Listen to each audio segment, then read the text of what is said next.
Welcome to the Pretty Powerful Podcast, where powerful women are interviewed every week to share real inspiring stories and incredible insight to help women or anyone break the barriers, be a part of innovation, shatter the glass ceiling, and dominate to the top of their sport, industry, or life's mission. Join us as we celebrate exceptional women and step into our power. And now, here's your host, Angela Gennari. Hello and welcome to the Pretty Powerful Podcast. My name is Angela Gennari, and today I will be speaking with Midori Verity. Thank you so much for joining us, Midori. Thanks for having me. I think we're going to have an amazing conversation. Absolutely. I really appreciate your time today. So I want to introduce Midori. She's a fantastic guest today, and I'm excited to hear everything she has to say to our entrepreneurs. So when entrepreneurs want to hit results without mental exhaustion, they work with Midori. As a serial entrepreneur with 3 decades of vetted experience, she knows what it takes to start, grow, and rapidly scale a business with ease. Plus, as a mom, she knows the added responsibilities that go into being both a successful business owner and a parent. Yes, hallelujah to that. I am as well. Whether she's consulting with startups to Fortune 500 Silicon Valley giants, Midori's unique approach has, without fail, unlocked the full potential in the entrepreneurs she coaches. Midori is a well-recognized TV show host and highly sought-after public speaker. Again, amazing to have you on the show. I am super excited. So tell me, what got you started into the entrepreneurial track? Because I, like you, have been an entrepreneur for most of my adult life, and it takes a little bit of insanity mixed with passion, mixed with attention to detail and everything else under the sun. So what led you down the path of entrepreneurialism? I think you nailed it when you said insanity. You got to have a little bit of that, there, right? Yeah, a little absolutely. bit of crazy. Yeah, but it's all good. Actually, when we started our business, what had happened was we were in a recession. Oh, wow. And and so my husband and I both had graduated from college. And we're like, now what? There's no jobs. What are we going to do? And our friend had started a business, and he wanted us to bring it to where I'm from. And so that's kind of what launched our very first business. Wow. Okay. So, and I love it because some of the best businesses in the world, some of the most profitable, successful businesses in the world were started in a recession. So congratulations on taking that leap. It's not easy. It's a scary time for sure.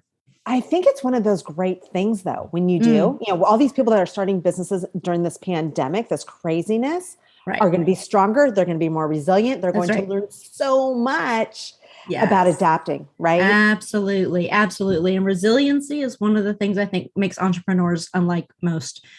Because it's our risk tolerance, right? It's our tolerance for being able to take those gut punches one after another over and over again and keep standing up and fighting. And so, it's that resilience that keeps us in the game for sure. Yeah. You got to build that muscle. Absolutely. So tell me a little bit. So you've started doing a lot of coaching and just kind of helping entrepreneurs to develop their own formula for success. So tell me a little bit about how that works and what a goal roadmap is. Yeah. So like I said, when we first graduated, so that was a long time ago when we started our first business. And I had been doing that for about 10 years, had 2 kids at this point. Wow. And it was growing fairly quickly because we adapted Google AdWords. This is when Google AdWords first came out. And so I was one of the first adopters of it. And so our business was growing really rapidly. And it was crazy. It was so stressful, and trying to be a good mom, kind of what we talked about in the very beginning is trying to balance it all and then run a successful business as driven entrepreneurial women was asinine. It just was crazy. And I remember getting to a point where I hit a really big depression. I just couldn't take it. I couldn't function in the normal way anymore. And all I wanted to do was, quite frankly, run for the hills. Yeah. And this went on for about 6 months. I didn't know what to do. I didn't tell anybody. I didn't have an entrepreneurial group that I could go to and express what was going on. All my husband knew was I was just getting bitchier. So anyway, fast forward, I became more desperate. right? Just looking for solutions. And my girlfriend invited me to go to a business event in Florida. I'm in California, so it was in Florida. And I went there and I found out once I got there that it was all about speaking from stage. I'm like, oh, no.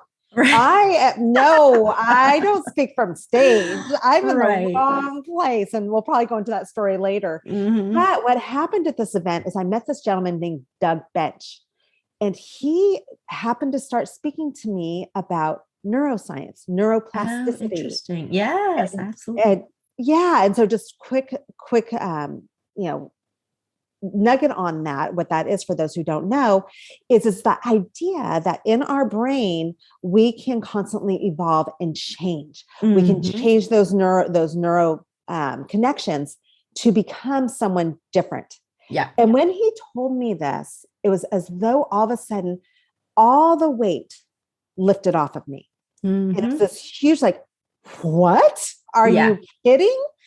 And it just changed everything. At that moment, I realized, oh, I have control of my life. I have control of how I want to respond to my business. It's not going the way I want it, but I can change that. I can do it. And so from there, I came back to my office. I hired someone. I put systems in place, and the rest is history. That business actually grew even more once I stepped away. Wow. And so from that point, knowing how difficult it was to continue trying to be a good mom, to continue growing a business, to continue not losing my house, and not losing my marriage, and just trying to do it all, I thought there has to be an easier way to do this. Mm-hmm. So fast forward to the message, that question that you asked me originally is why you're coaching people now. Where did this come from? So that's what I did, is I realized my passion is about helping other entrepreneurs get through these challenges that happen to so many. We know that depression and stress and anxiety goes kind of hand in hand with entrepreneurship. And so I wanted to crack that code and help other entrepreneurs get through that much quicker than I did, and with less battle wounds. And so that's really what inspired me to leave the business that my husband and I had and go off on my own to start coaching other entrepreneurs. Okay, I love it. That sounds so good, because, when we are in the middle of our storm, our tornado of business, it's really hard to take ourselves out from that and get a high level view of what's going on. And it's so much easier with coaching, I found, because I did a little bit of coaching during the pandemic when my business was temporarily shut down for several months, due to all of our client venues being closed. And so I took a step back and started coaching. And it was so much easier to look at other businesses and say, I see this, because when you're in the middle of it, you can't see, right? So, and so like it gave me the ability to look back at my business and say, I see that I have these same problems, but I haven't been able to address them because I've been so busy working in it and not on it. Right. And so I can appreciate a good coach being able to come in and give a high level view of what's happening, and then really teaching you how to dive into those details of, how to fix certain issues. And one of those issues being, as entrepreneurs, our need to have our hands in everything. Right. Wearing all these different hats, that overwhelming chaos. Yeah, it's crazy. Yes. In fact, I have this client, she always tells me, she came to me, she was a professor, a university professor at a prestigious school. And she had started kind of a side hustle, right? Okay. And so she came in to fuel the fire. And I remember her telling me originally, she's been in it for about a year and a half, about a little over a year. And I remember her telling me, Midori, I'm a college professor. I'm not an entrepreneur like you. I'm just not. I'm like, well, don't you have a business? Of course you are. Yeah. And she's like, no. And so she hired me as a VIP, one-on-one type of coach. Mm-hmm. And one thing that I told her, I'm like, you need to embrace the fact that you have a PhD and that you're a college professor and you have all this experience. And what she says to me all the time, getting back to your point of us being caught in the weeds and not being able to see things clearly, is I could see her gifts and she couldn't. Oh, so wow. She tells me all the time, she's like, you saw me. You actually saw me and you helped me see myself and the gifts that I had. And getting to your point, It's really kind of weird, but it's true. It's easier for a coach to be able to see the reality of what's really going on in your business from an outsider's perspective, and to give you a better plan on how to navigate it. Absolutely. Well, and a lot of the things that we do on a day-to-day basis, we do because that's the way we've always been taught to do, or we create these systems out of need and desperation. And so it's kind of like that mentality when people go through trauma, you have a trauma response. You just can't let your trauma response be your everyday response, because you have to evolve from it. It's the same thing with business, right? Like like when I started running my business, I was doing, bookkeeping on a monthly basis because that's all I had the capacity for. But as we evolve, I needed to get better about that because, there's cash flow, right? You have to have cash flow in your business. And so, you need to adjust to new systems. And sometimes people can teach you those new systems that you don't innately know, and you don't know it's broken until you look back and you're like, yeah, that does make more sense to do it weekly or biweekly, or, certain things in your business that a coach can come in and say, I see where the cash flow issue is. I see where the operational issue is. I see where the logistics issue is. Whereas we have, formed these habits or these ideas based on, this is the way it's always been done. Right. Right. And then it happens to me too. Right. If I'm talking to someone who knows something that I don't know, and there's a lot of things that I don't know. Sure. And then they tell you one little tweak. You're like, are you kidding? Right. That could save me so much time and so much brain space, right? Yes. How much do we feel at the end of the day that our brain has been sucked dry and there's no more energy, right? Yeah, absolutely. But when you have someone who shows you what you didn't know that you thought you knew, right? It's such a game changer. Oh, it really is. So tell me what a goal roadmap is. Yeah. So what we call it in Fuel the Fire is a summit goal framework. Okay. And this is one of those things that makes your life easier, and it helps you save brain space, and it helps you be more successful because you're clear, and it helps take away that overwhelm. So this is kind of the crux of what Fuel the Fire is about, is this framework. So what I want the listeners to think about is, think of a mountain, right? Okay. Like there's a peak at the top. That's the summit. And then it goes down, right? So get that visual. When we are creating our summit goals, the summit goals are those big, fat, hairy, audacious, exciting goals that fire us up, right? Revenue goals. Is that what that is? It can be revenue goals. It can be business goals. It can be personal goals. I usually say don't have any more than 3 at a time. Okay. And these goals are from 12 months to 3 years out. But they need to be, they have to be stretchy. Underneath that are your approach goals. So think of you're approaching the summit, right? So your approach goals are broken down into 90-day increments. Okay. Yeah. Okay. So it's more digestible and tangible when you do it that way. So you want your approach goals to be measurable. So an example may be that you want to become a recognized superstar in your industry. So that's one of your summit goals. You want to have X amount of clients, but in order to have that, you need to be very well seen. So one of your approach goals may be that you want to become an influencer in your space by getting onto 10 podcasts in the quarter, whatever it is, right? So that's your approach goals. So it's measurable, 10 podcasts, 10 good podcasts. And then underneath that, you have your action steps, because you need to take action towards it. Right. So have up to 5 action steps for that. So if my approach goal is to be on 10 podcasts, how am I going to do that? What are my steps to get there? So you break it down. So you identify which podcast you want to be on, right? Okay. And then you have your media one sheet, and then you're going to send out X amount of solicitations per week, or you hire a media company, whatever it's going to be. But that's kind of just in a nutshell how you do it. And it's broken up into 4 quarters. The beauty of something like this is it takes out that chaos. Right. It's super clear. You can see where you're going to go. So when I said you want to have this big stretchy goal at the very top, what happens a lot of times is you get really excited about it, but you don't know how you're going to get there.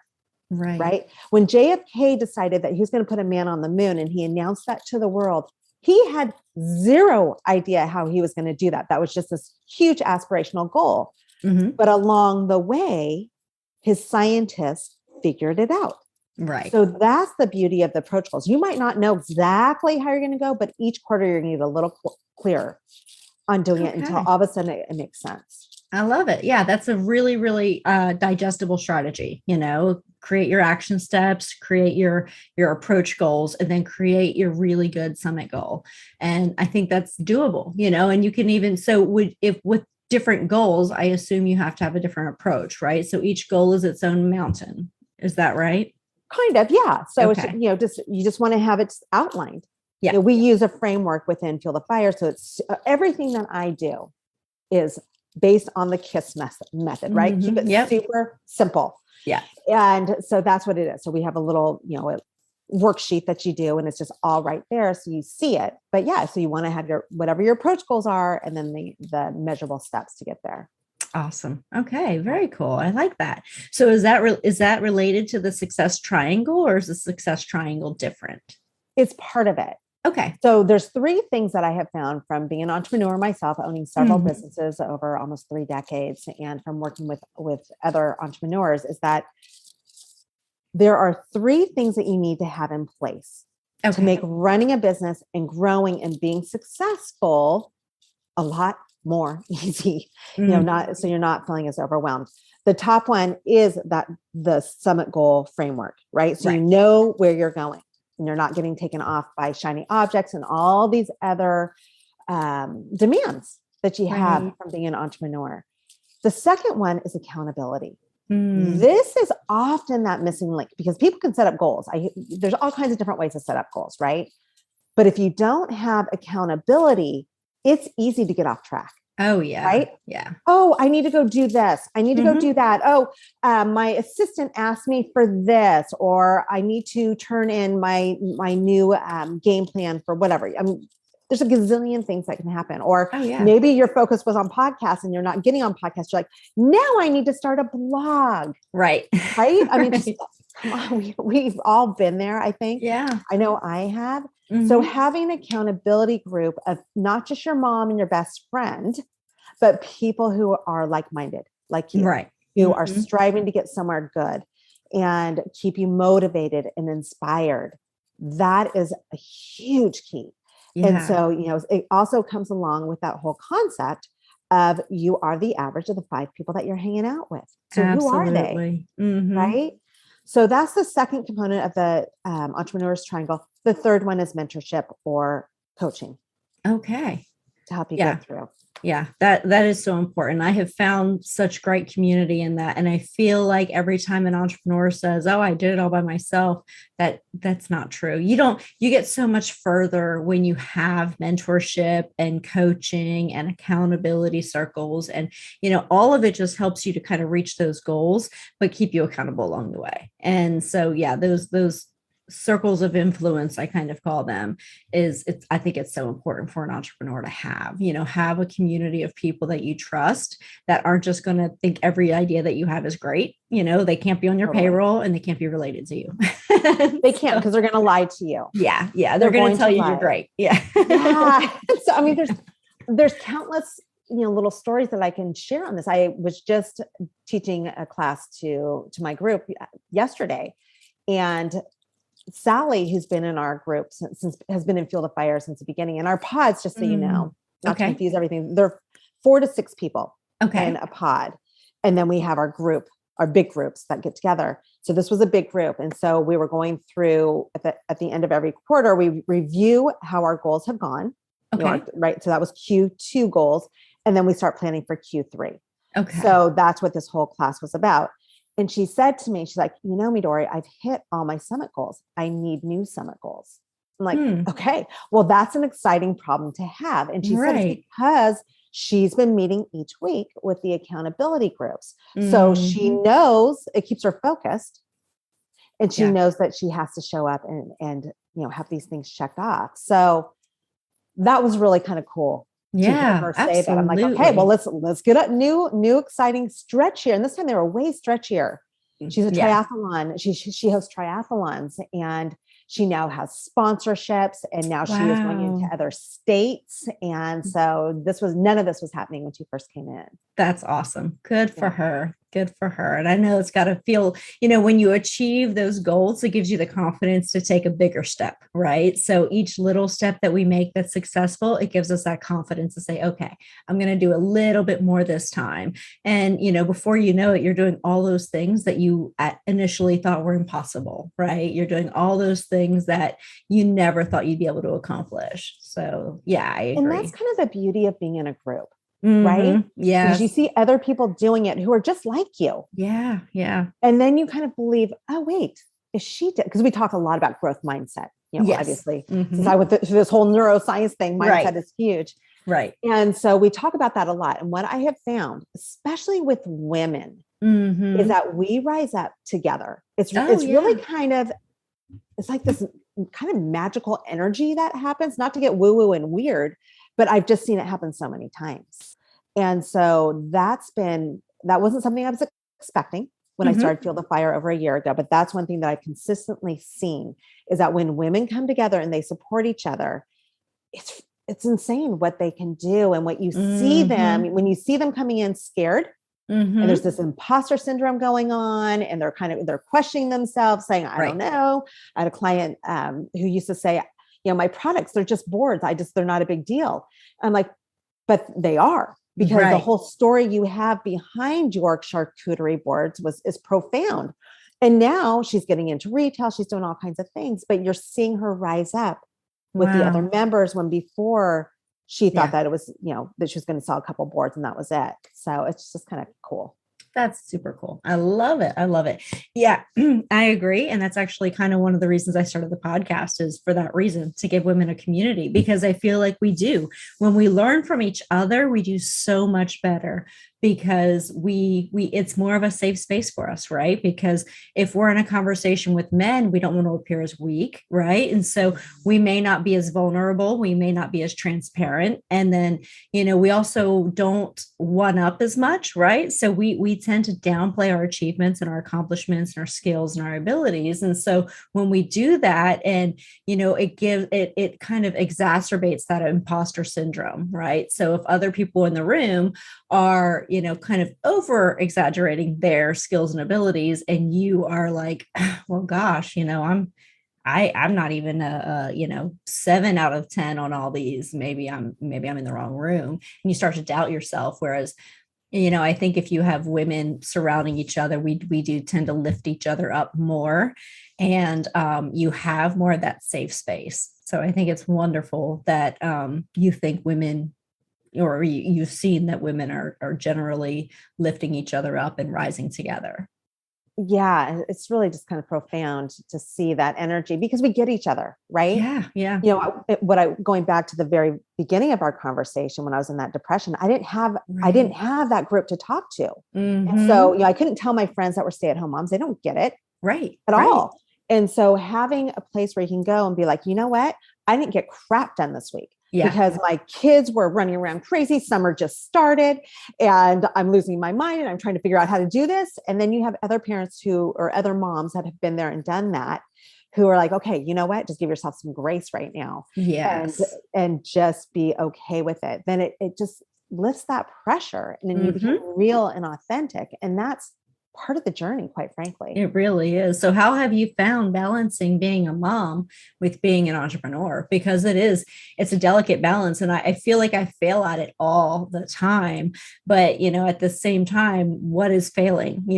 What does that look like? My son's a great kid. He does well in school. He's in sports. He works. Like, I don't know what failing is, but I feel like a failure so many times. Number one, every parent feels that at some point, right? It's just part of it. No matter how devoted you are, it doesn't matter. But I was listening to Russell Brunson speak recently, and he talked about this whole idea of what did he call it? Radical unbalance. Oh, interesting. I'm like, ew. I like that. I like that term, right? And so what I have found is it's not about balance. Balance is BS. It's crap. But instead, it's about setting yourself up so when it's work time, it's work time.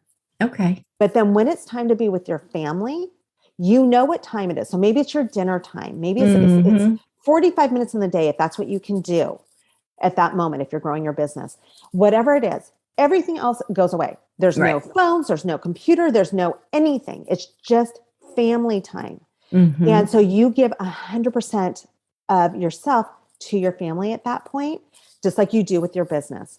So when it's time for business, you kind of mentally step into, you have like a different room, you have something else that's different there that helps you get out of being in mommy mode, right, and get into being in business mode. Same when it's with your family. You get out of business mode, you don't even talk about it. You only talk about what's going on with your family. And what happens with this, and I've seen this so many times, is that it's like it's something that you look forward to and your family looks forward to. Right. And there's a deeper connection. Right. And fast forward, my kids are now 23 and 26. So I can honestly say it because they've been with, I started the business, our first business before I had babies. So they've gone the whole gamut. And one has a successful business. The other one has this entrepreneurial spirit. He just graduated college. But we have a strong connection. Yes. And it's because I didn't try to balance. I didn't fight myself on trying to balance and feeling guilty all the time because it doesn't work. And once I learned that lesson, it felt so much better. Yeah. And so that's the one thing that I would concentrate on. Yeah. And I think just giving yourself grace, giving yourself that grace to say, it's okay tomorrow, like I do have to work a little bit later tonight, but tomorrow I'm going to make it up by doing X, and we're going to go out to dinner together and we're going to, go have fun. And yes, I agree. Balance is so important. And I think that, it does become challenging, especially when you have a family business, right? Because your whole family is involved with it, right? So whether it's you and your husband, or if your kids are involved, that makes it more challenging. Like I've run a business with my husband, and I think that was more challenging than stepping away with my son, right? Because now all of a sudden date night talks are about revenue and sales. Angela, yes, totally. So, I've been down that road, and, it becomes, how do we keep our marriage from just being business partners? Right. And so, I mean, it's a delicate balance no matter how you look at it. But yes, being an entrepreneur and trying to find that balance is one of those things that I think is elusive. You can't always say it's as easy as somebody who can really just go home and clock out and clock back in. It's not like that. With an entrepreneur, you're always kind of a little bit thinking about work, right? But, at least being present, I think is 90% of it. Being present, being at the things that matter, the school events, the sporting events, being at those things that matter, where, family time really needs to be family time. Totally. And I think for a lot of entrepreneurs, part of the reason we become entrepreneurs is for that freedom to be able to be there. Right. Yeah, and absolutely. choose what we're into. One other thing that I want to mention, because this is really important. And I see so many people who struggle with that guilt. Right. Yeah. And one, it's inevitable. You're going to have it. It's just the way it is. Yeah. But thinking of your life as seasons, right? So when you have a baby, there's going to be times when that baby needs you. There's no working during that time. You're going to be sleep deprived. Your baby's going to be crying. They're colicky. They're not feeling good, whatever it is, they need you. So you just got to kind of be in that season of, okay, right now, I'm not going to be able to work 50 hours a week. Right. If I can get in a good 10 hours, that's the way it is. And I just know this. And then your kids get a little bit older and then they go to school. So you can do that. But then summer hits and it's like, oh my good God. It's summer and they're home and I have no freedom. And then I remember that. I remember dreading summer. But then like now I'm in my 50s and my kids are grown and it's different. So now I have that grace to be able to be able to jump into my business fully. Yeah. And so it's different, but just recognizing the seasons and rolling with those seasons and understanding, okay, there's a start and there's an end to the season.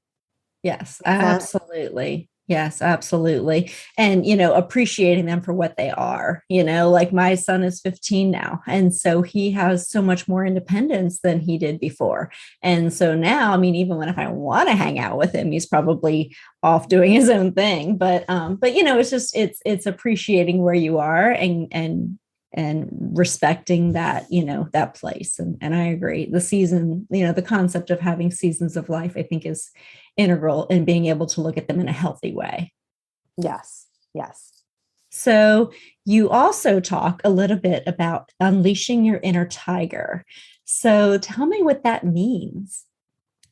Yeah. So many of us have this feeling. I don't know if you ever did, Angela, but where you feel like, gosh, there's something else in me. Yeah. And I'm only playing at this level right now. Right. And for those who are just listening to it, I'm holding my hand up right in the middle. So I'm only playing at this level, but I want to be playing at this higher level. And there's something else, but I'm too scared to release it, or I don't know how to release it, but I really want to have this incredible business. I want to have this incredible life, whatever it is. Right. Mm-hmm. And so, but what happens with human nature is we have this box, and this box represents safety. Mm-hmm. And so as long as we're playing in this box, we are free from criticism or safe from being embarrassed and shame and all those things that we're afraid of. So this is one thing that we work on all the time and Feel the Fire is breaking out of that and unleashing this inner tiger. That's part of being in these accountability groups. Like I mentioned, is being able to recognize where you want to go and then taking the steps to get there. So with what we're talking about, one way to start breaking out of, if you are stuck in the shell, or if you feel like you have limiting beliefs and limiting factors around you, is to set up the summit goals. And just keep on taking action. Maybe at first they are teeny baby steps, but I promise if you are consistent with those and you're staying focused on those, they will become bigger steps. Right. And bigger steps. And then, like we mentioned earlier, you will start seeing success, and then your confidence grows. And then all of a sudden they're giant leaps. And that's what happens. And so, but you have to start taking action somewhere. Right. Unleash this inner tiger that can come out. And then all of a sudden you'll see it come out and you're like, oh my God, there it is. That's me. That's who I really am. And you'll start finding your voice and your power. And you'll find yourself doing bigger things that you didn't think were possible, and opportunities opening up. That's the weird thing that happens that when you step into who you really want to be, there's a magic that happens. Yes. And opportunities come to you, bigger things happen. And I think it's based all on confidence. Oh, your absolutely. It's just exuding, and you become unstoppable. Absolutely. And I think when you are confident, your energy changes and things just start opening up for you. Right. So it's almost like the universe, God, all the opportunities that were out there waiting, they're now starting to flood in when you're on the right path, when you're doing what you're supposed to be doing, and you are being authentically you. I think that's when doors start opening and things start happening for you. 100%. And, one other thing, getting back to the whole mindset part, because for some of us, it's like, oh yeah, no, that's scary. I don't have time. I'm too young. I'm too old. I don't know enough. And we come up with all these reasons to never take those steps. Right. Sure. Absolutely. So one big thing that can happen is if you can start manifesting it. And so this can be either through meditation or visualization, or even better, doing both. Mm-hmm. And so, in Feel the Fire, we every Monday we have 10 minutes where we do, it's called Manifestation Monday. And I take our members through this whole visualization. But there's apps on YouTube, there's free apps all over the place. But just starting to do that and see yourself as that person that you want to be. Yeah. As that person who's released that inner tiger, what's it look like? What are you doing? What do you wear? Who's around you? How do you carry yourself? What are the words that describe you now? And seeing yourself constantly like that is a really good way to get started. But even if you are started, doing this anyway, because it will accelerate your success. And it's really this powerful, our minds are this powerful muscle that can change your world.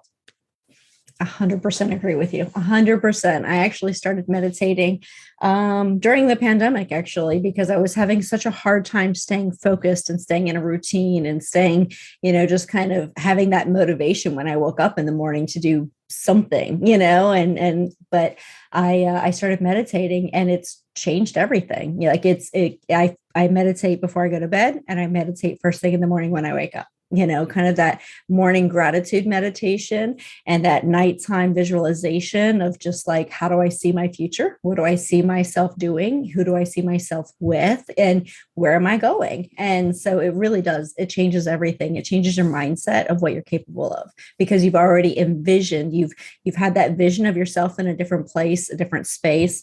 And it allows you to kind of see that as a now thing, not a someday thing. Exactly. You have to be able to see it, yes, then believe it, and then make it happen. Absolutely. Bring it to reality. Right. And so but isn't it fun? Isn't it fun to do it and like to Yes. see it and just be able to dream and realize, okay, this doesn't have to be a dream. This can be a reality. Yes.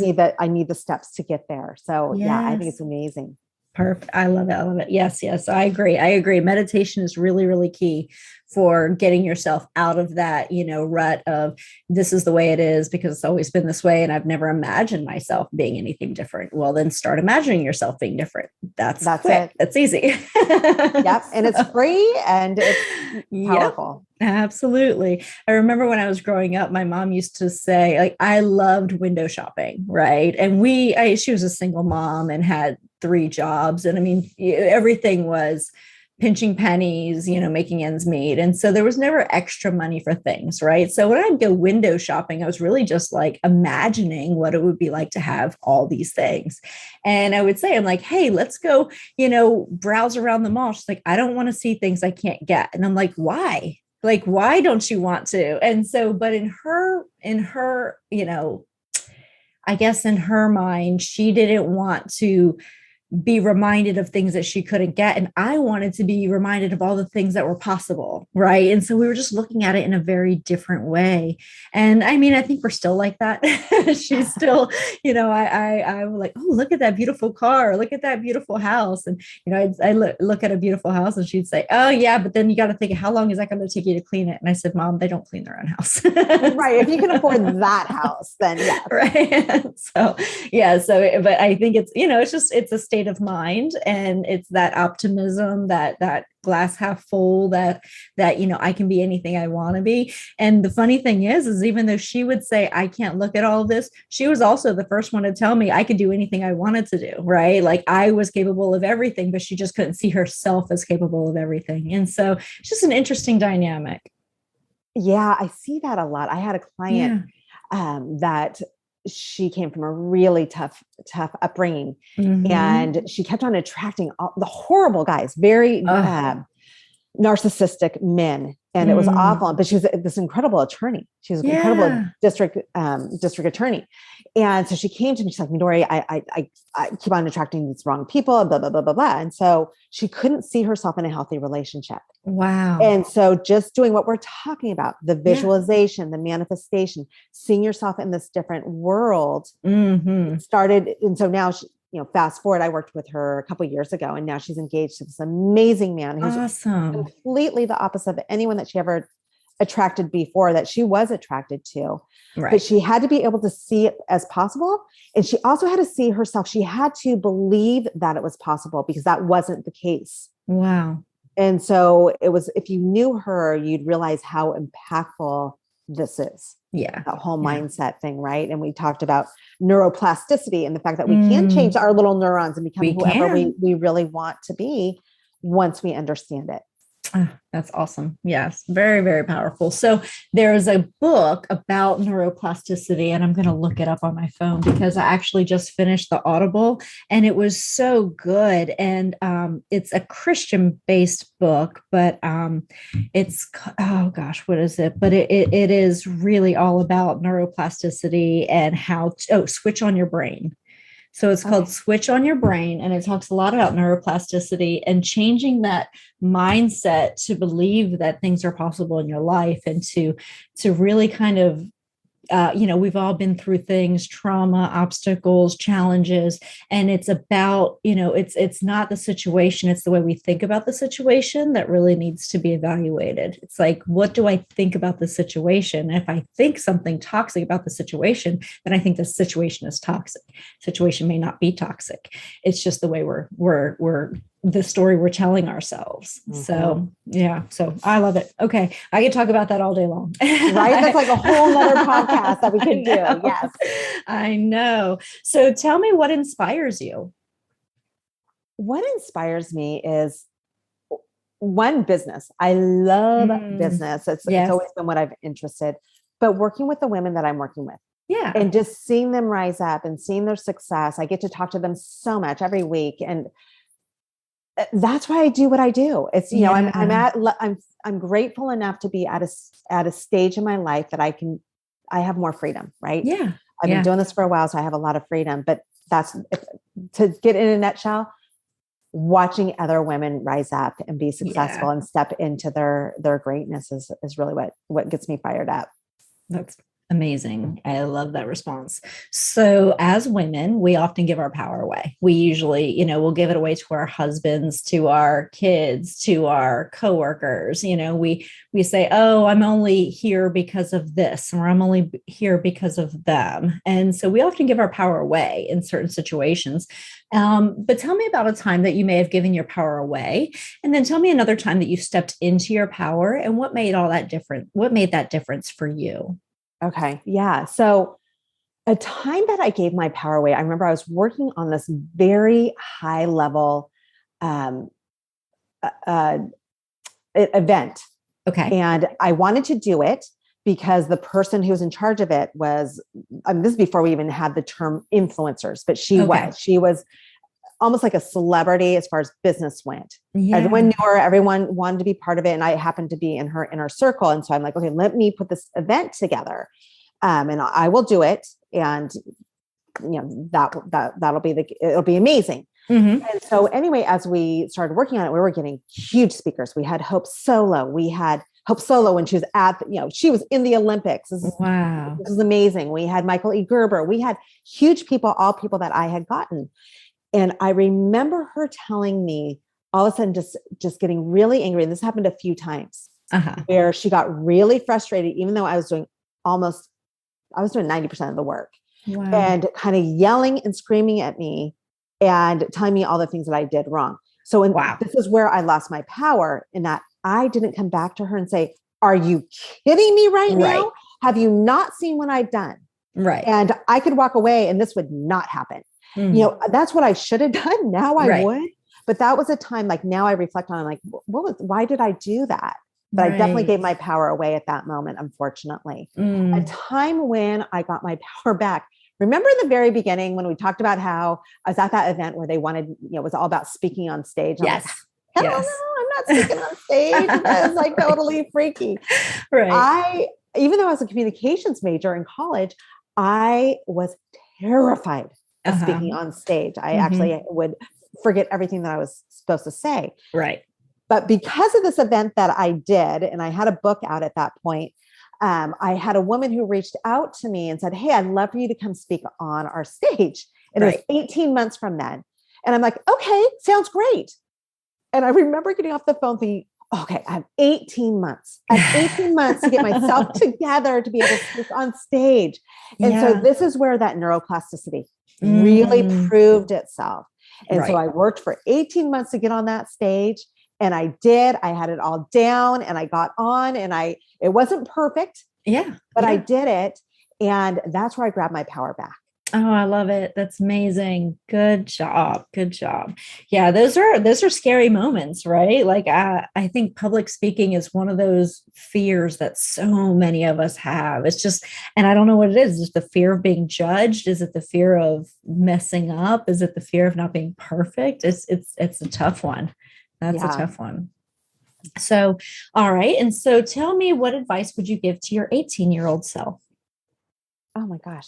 To give myself grace. Yes. To stop trying to do everything right and worrying about all the things that might be embarrassing. Right. That's what I would say. Just give myself grace and just enjoy life.